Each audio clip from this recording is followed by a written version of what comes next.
Ladies and gentlemen, we want you to stand and we want you to make some noise. Ladies and gentlemen, let's go racing here at Knoxville. Only the best go 3 abreast. It is show time at Williams Grove Speedway. Ladies and gentlemen, boys and girls, here at Eldora Speedway, it's showtime! You've got a for a rep. Often imitated, never duplicated. The greatest show on dirt, the world of outlaws. It's time to sit back, relax, and enjoy because, ladies and gentlemen, it's showtime!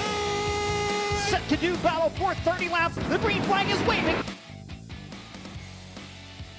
Hello again, it's Wing Nation, talking sprint cars, our favorite time of the week. We are so glad that you have joined us. Erin Evernham, fresh off from a trip to California where you were with all those IROC people. Did you have a good weekend out there? Yeah, it was a great weekend. It was a huge success, and it's always neat to be hanging around with your legends, especially when they're at a race, but they're not super competitive. I mean, trust me, their egos are all there. But it was just a really fun experience.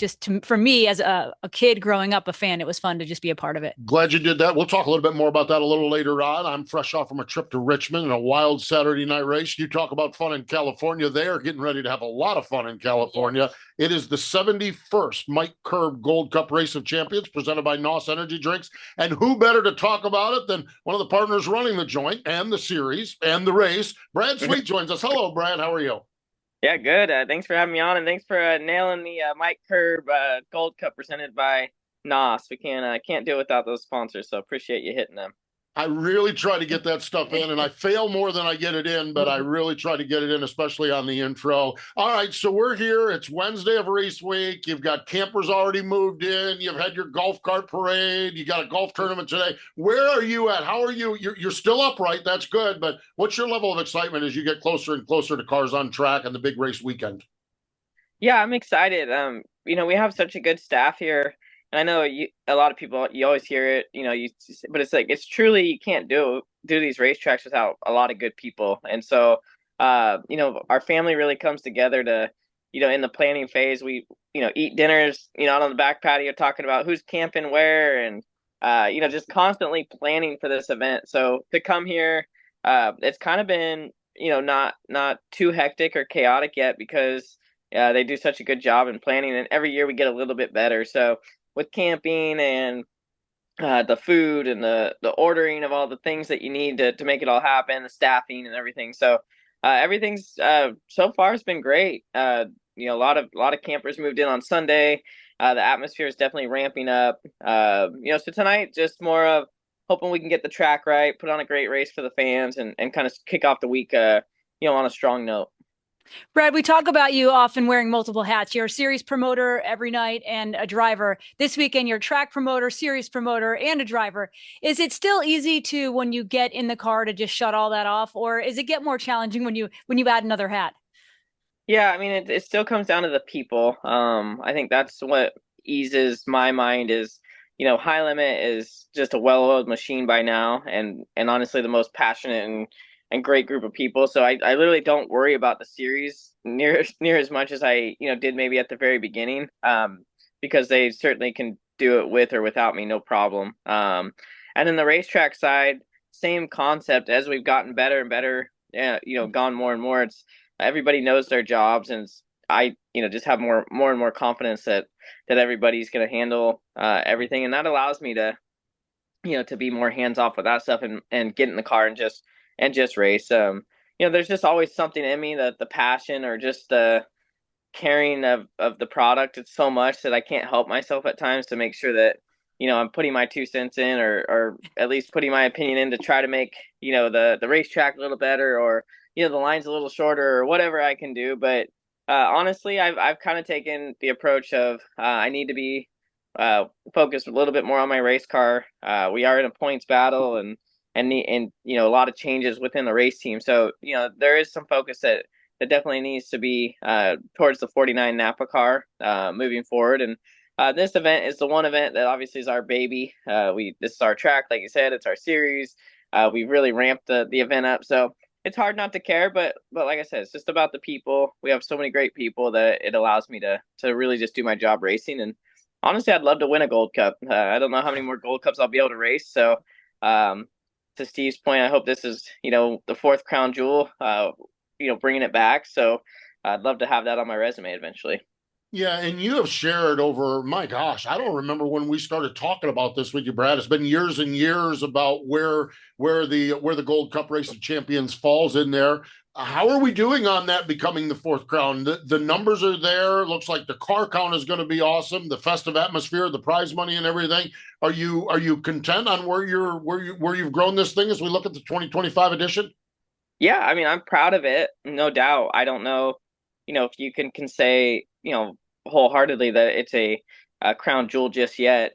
I think there's a lot of debate. What is a crown jewel and what isn't, just because there's so many more six-figure paydays. And, you have to look at the history of the event, the fact that we're on our 71st annual. To me, it's proud. It makes me proud. And I'm sure Kyle and Colby and our family's proud that we're able to carry the legacy of the event on and keep raising the bar to at least have it in the conversation as one of the biggest, sprint car races. And really in California, it's the biggest sprint car race in California. Mm-hmm. So what Kevin Radine's doing up at Skagit, is amazing up there as well. So, kind of just to be a part of like the rising of the West Coast scene, some of these big events is something that we wanted to do and we're certainly proud of. So I think this event will continue to keep growing over the next few years, and who knows what the ecosystem or the whole landscape of sprint car racing will look like in the next few years. But certainly we think this event will certainly be one of the biggest races overall, and certainly continue to be the biggest California event. Well, you're certainly heading in the right direction. Brad, you mentioned the changes on the 49 car. It's been, obviously you got hurt at Eldora. It's been a little up and down and you had a big shakeup. What has it been like to have Kasey as your crew chief, and what maybe sparked all of those changes? Yeah, it's a good question. I think just the 49s had, is a tough team because it's had such high expectations year after year. And so anytime that you bring in some new crew chief or, some new crew guys, they don't have, the same amount of time to probably learn, on a different type of car and maybe with a rookie driver. So I think there was just some things that Kasey saw on the performance side that he felt like were lacking, and, just wanted to make sure like he wanted to give me the best opportunity. It felt like to me to perform and to try to win this championship, and, everything that we've done together. The performance just wasn't at the level that we were accustomed to, and there was just some mistakes happening, which is really not any in particular person's fault, just a lot of inexperience and just mistakes that happen when you're, kind of a newer team. And so Kasey, I think, made a little bit of a sacrifice on the driving side, like his team with the driving side. He felt like combining resources would give us the best chance to try to go out and win with the Napa car and give me a better, opportunity. He's very passionate and very hands-on with his race car, and, knows quite a bit. So far it's been fun, and honestly, our results are probably a little bit better. And, he's putting a lot of effort into trying to win this championship with our Napa car. So I think that's the biggest thing, the franchise system out in front of us and how much money is a part of all this stuff. It's very crucial to keep the performance high, from a business standpoint on these race cars. So I commend him for that. It's not easy to make the moves that he made, but sometimes when you look and you're making business decisions, you have to be aggressive and kind of do what he did. And I think ultimately it'll pay off for him. Brad, your change there at Knoxville, Gio Scelzi at Kings Royal. Shoot, if you'd have told me Donnie Schatz is out of the Tony Stewart Racing number 14, I'd have called you crazy as far as that goes. Silly season. What's your take on what is going on across sprint car racing? And there's layers and layers of other ones. I'm just talking about some of the high profile ones. What's your take on what's going on in sprint car racing and why we're seeing just these shakeups that we're seeing? Yeah, I mean, I think you'd have to kind of look at it on a case by case basis. Yeah. Obviously, I don't think I think it's just sometimes it happens like this where a lot of things, start to move and there's a lot of moving parts. But, I see a lot of behind the scenes. There's teams looking to come into the sport. There's teams, that want to keep growing, and you have drivers that, there's some value, in the driver, certain drivers, because there's probably more teams than drivers right now. And, you know, you saw an 18-year-old win the Knoxville Nationals. It's sometimes we don't realize it, but some of the older guys are getting older and some of the younger guys are coming through, and you're going to see over the next 5 to 10 years a changing of the guard, so to speak. And so we saw this in NASCAR, about 5, 6 years ago, where now you don't hardly recognize an older name out there anymore. I think there's maybe Denny Hamlin and a few of those guys from that generation. So yeah, you're going to continue to see some of these changes. Some of these younger drivers are going to get these opportunities, and some of these older drivers are going to take different roles or step out of the full-time deals. And I think it also shows how competitive and how challenging it is. And sometimes, when, teams aren't meshing right, I think stuff just, it gets really frustrating. And sometimes you just got to take one step back to take 2 steps forward. So I think you've seen some of that with Gio. I think he needed something fresh. The Donnie and Tony thing seems just very similar. They're both just looking for something fresh. I don't think it's anything crazy. So we'll see how it all plays out. But yeah, a lot of fun things on the horizon. I actually get to know some stuff behind the scenes that nobody else does. So I can't wait till some of the stuff comes out in the next month. It'll definitely blow some sprint car fans' minds. Oh man, you can't hint like that. Leave us hanging. That's just wrong. Man, boom. Hey, it's not my news to break, but I know there's some exciting stuff out there.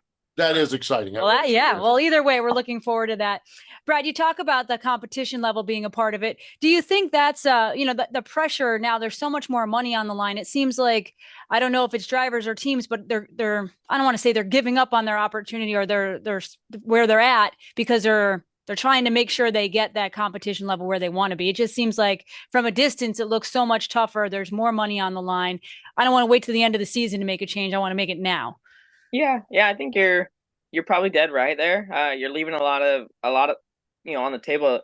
Sprint car racing is still pretty top heavy. I mean, there's a lot of money that goes down to the top 10, 15 guys. But if you're not having a good season, you're leaving a lot of money out on the table. And it's probably in your best interest to search for something that's a little bit that was going to work a little better for you. So I think the money, the performance, just how challenging it is right now. There's not a lot of guys that, you can't really pinpoint one team or even a few teams that are just way better than everybody else. It seems like there's a lot of inconsistencies across the board. And I think some guys just aren't used to that. And so, it's frustrating and leads to some of these breakups, but it's always been like that in sprint car racing. It's always been a lot of very liquid situations and driver changes. It's only in the last 5 or 6 years you've seen teams stay together a lot longer than they used to. So you're going to see some changes, but ultimately it's just a realignment and some teams trying to get aligned with the right drivers and drivers getting aligned with the teams and the lack of crew chiefs and just kind of everything. It creates a lot of moving parts, but I think you'll see it kind of settle down here in the next 12-24 months. Yeah, that's some great insight. It really, truly is. And we live right in the here and now. And it's like, what happened? What happened? I posted last week, I want a good, safe weekend with no drama other than finishes. You know what I mean? And it's just like we get wore out on this stuff, but I get it. Brad, the other challenging big picture topic that has certainly been in the forefront, and maybe High Limit has been hit with it even worse than everyone else, is just a rash of injuries. Is it a series of situations, or are you guys, how do we process forward when we have a stretch of races? Going back to Paul Nienheiser, we've talked about what happened at Eldora, but Paul Nienheiser was injured, and then at Ryan Brown, everything, and that. What's your take on where we're at with the safety and the injuries that we've had? Yeah, it's honestly, it's something that can't be overlooked. Obviously, we have to take these things serious.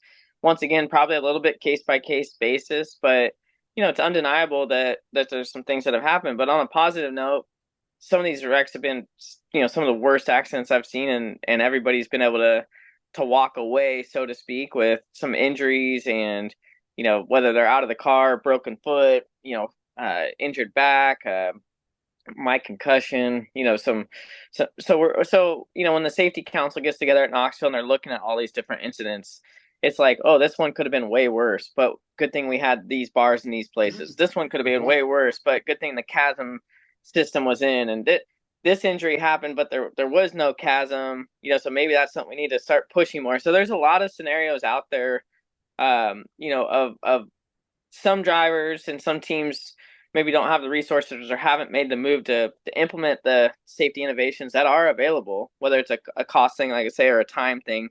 So there's some of that, and then there's some learning that's happened, but there's also a lot of positive that's come out of some of these accidents that, hey, we've made some progress, and the drivers are, in a little better shape than they probably would have been had we not implemented these safety things. So, I think we got to continue to innovate and make the cars safer, the racetrack safer, listen to the drivers, why these accidents are happening, what's their opinion on it.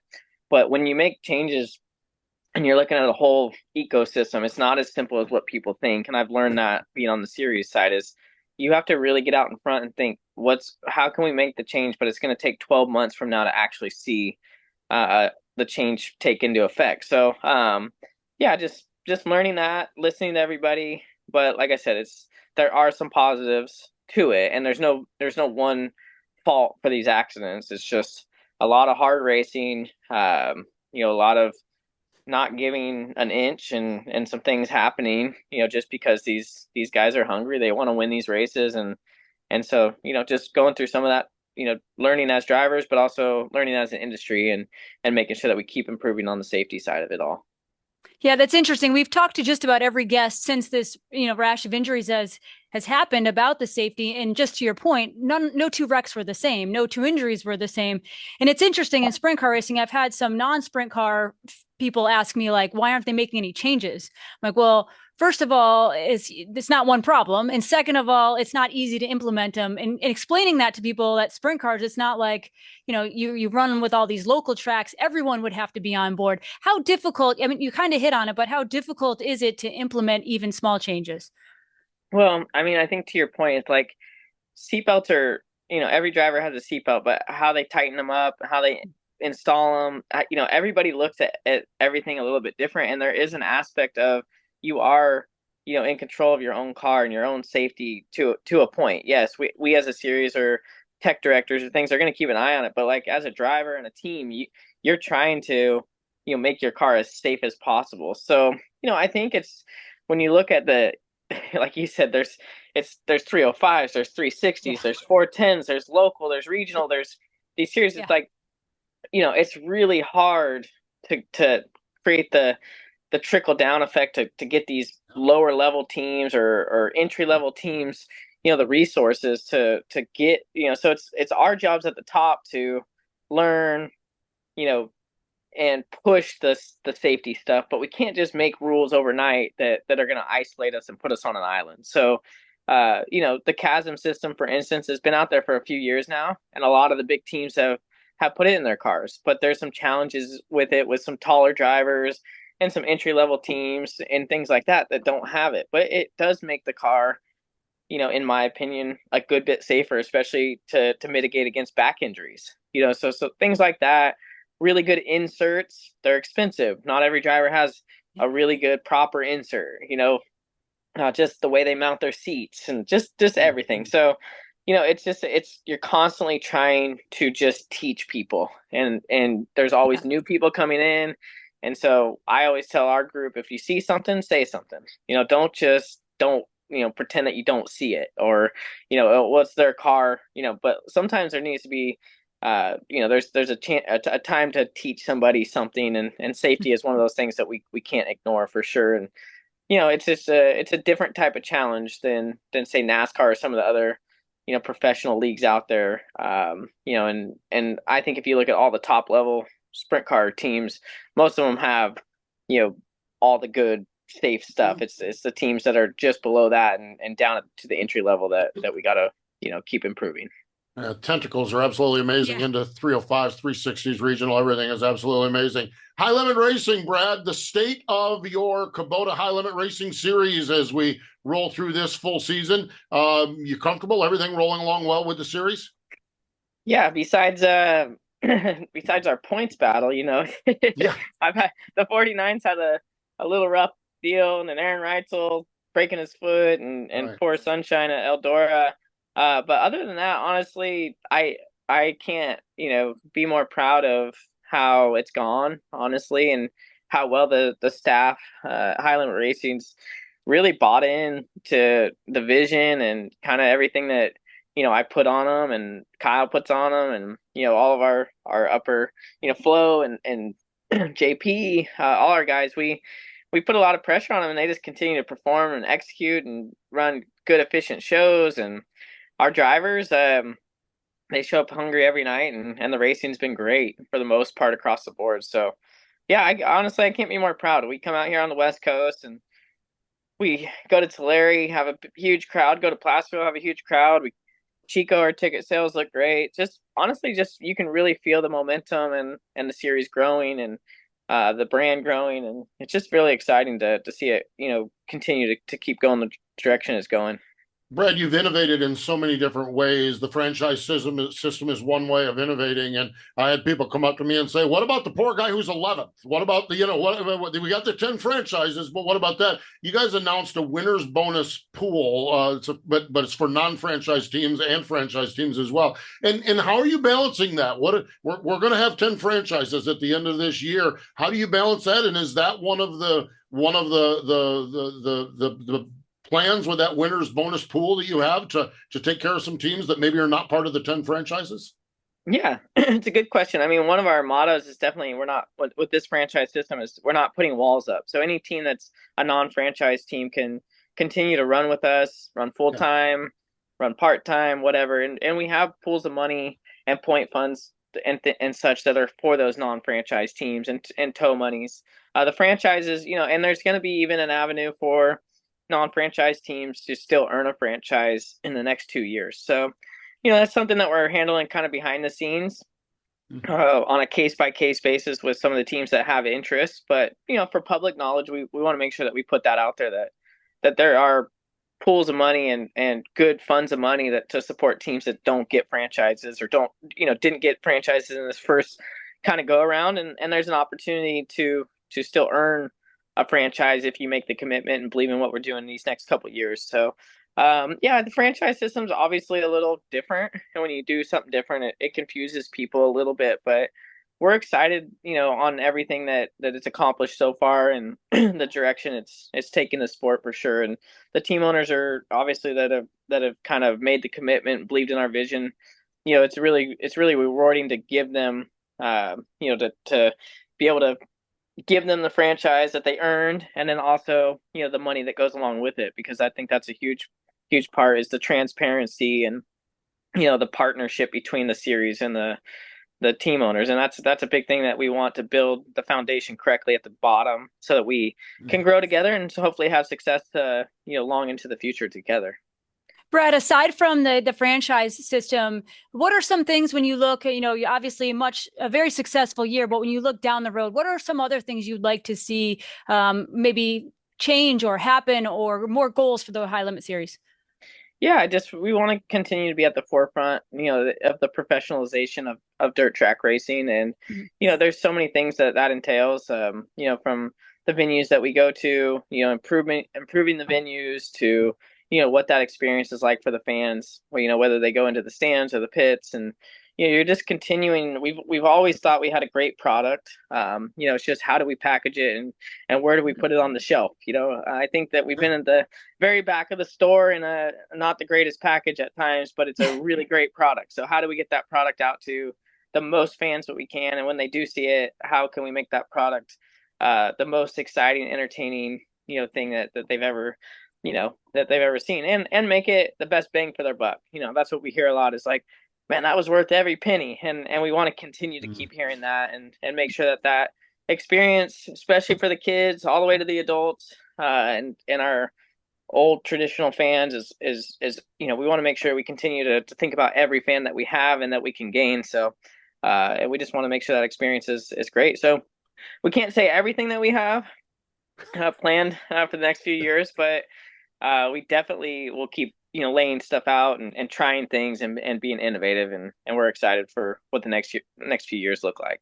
Brad, before we cut you loose here, and we do appreciate your time, I want to bring this back to the 71st Mike Curb Gold Cup Race of Champions presented by NOS Energy Drinks. One of the things that stands out to me is the local California racers. And we've lived this life where the World of Outlaws roll into Pennsylvania, High Limit rolls into Pennsylvania. We talk about the Pennsylvania posse drivers. When I see names like Shane Golobic, Justin Sanders, and granted he's in the Ridge car, Tim Kading, Andy Forsberg, Sean Becker, Corey Elias, and Dominic Selzy, it looks like you've got a strong group of locals out there that your High Limit guys are going to have to dance with for this big money this weekend. Yeah, and it's one thing. It's funny you bring that up because like I was talking with someone the other day, and I noticed that the locals, for whatever reason, in each region, like you even look at Knoxville Nationals, was won by a Knoxville car. Yeah, PA has been more dominated by PA cars, are more competitive than in years past, and now so there's something to be said about these guys getting a little bit of a home field advantage, maybe more than usual, and maybe it's the tires and the setups being so so finicky and so tight. But yeah, it seems like you come in here and you're gonna have your hands full just because these guys have their cars dialed in for these racetracks, and it's definitely a challenge for the traveling series to compete, and you're seeing that across the board. And so I think it's gonna be no different out here, especially with these guys. They're hungry to take our money, and rightfully so. So we got to make sure we rise up, and hopefully we can take the money home for High Limit Racing. But it wouldn't surprise me if a California guy actually pulled it off this time. Yeah, that's fascinating stuff. Tonight, 360 Racing. You also have the Farmers Brewing Kickoff Party, the Glow Party on Thursday, the Miss Gold Cup Bikini Contest and Chili Feed on Friday, Coffee and Cars, the barbecue, the rib feed, Pit Crew Challenge, and so much more with the pre-race. Brad, it just sounds like it's going to be a great, great weekend. Are there any seats available? If sprint car fans, how can they join you out there at the Gold Cup this weekend? Yep. Come buy your ticket or pit pass. You're here at the gate, silverdollarspeedway.com. There's tickets available still, limited in the grandstands, but pit seating here is always good too. So yeah, hopefully come out, join the festivities. It's definitely the best party in racing, and it's definitely more than just a race. So it's an event here. There's something for everybody throughout the week, and yeah, just looking forward to kicking it off tonight, and appreciate you guys having me on, and appreciate you helping me promote the event a little bit here. It is awesome. It really truly is. Brad, thanks for the time. Have a great week out there. Okay, you guys too. Thank you. There we go. Brad Sweet joining us as they kick off the Gold Cup Race of Champions. Stay with us. More Wing Nation in just a moment. 3, 2, 1, start your engine. The NASCAR channel is streaming now, exclusively on Tubi. Go deeper into NASCAR with 24/7 news, documentaries, and explore the vault of timeless NASCAR stories and unforgettable races. From crushing defeats to the thrill of victory. The NASCAR channel, always on, always free. Only on Tubi. Welcome back. It is Wing Nation. Boy, a lot of ground covered there by Brad Sweet. I don't know. I mean, his vision, his passion for the sport is so intense on so many levels, and on every level he's having success along the way. And I just think it's really, really fun to see. I always like his perspective, because sometimes his perspective, just take the big charters. Yeah. It's like, what are we doing? What are we doing? Well, here we are a couple of years into it. A, we've survived it. Yeah. B, we've got team owners that are getting ready to enjoy this. Yeah. And other team owners, it sounds like maybe he's got some interest in some other people getting involved out there. And I just think it's I think it's really cool. I always enjoy Brad's takes, because he has a racer's perspective, a driver's perspective, and then the businessman perspective as well. That was gonna be my 2 cents. And now we get not only driver Brad, we get owner Brad, we get series owner Brad, track owner Brad. We get all the different aspects, and I think he always provides a lot of good insight. You, I want to get back to what we talked about right at the top of the show. You were out at Laguna Seca for the IROC reunion, the IROC event. That just looked like a spectacular time. It was very spectacular. It was very well received. Ray and his guys worked really hard. Sure. But it was the turnout was amazing. The people interested in the cars. But like I said, when we started the show, like the little race fan in me was just in my glory. You're sitting there listening to Mark Martin, Bill Elliott, Bobby Labonte, Al Unser Jr., Dario and Franchitti. The list goes on, and they're just chit chatting and telling stories, and they're not so intense because they're racing and they have to perform. So it's just a really neat thing to see, and the access to the drivers, they're just sitting out in this little patio area. So no, really successful. I think we're going to have some more events in the future. And hopefully it's the beginning of a big thing, but it just being out at Pebble Beach during Car Week is fantastic. Aside from the racetrack, you're sitting at a restaurant in these cars. I don't even know how to pronounce half of these supercars, the Paganis and they're $3.5 million cars that they're just driving down the street. It's not like they're in a museum. They're parallel parking them, and Bugattis. And it is a neat atmosphere. My dinged up old Ford Escape would look right in out there because it'd be really unique. It'd be the only one driving you could do the Concord de Lemons. Yes, Concord de Lemons. Exactly. See that? There. I think that's awesome. I really do. Cool to be a part of it. Yeah, absolutely.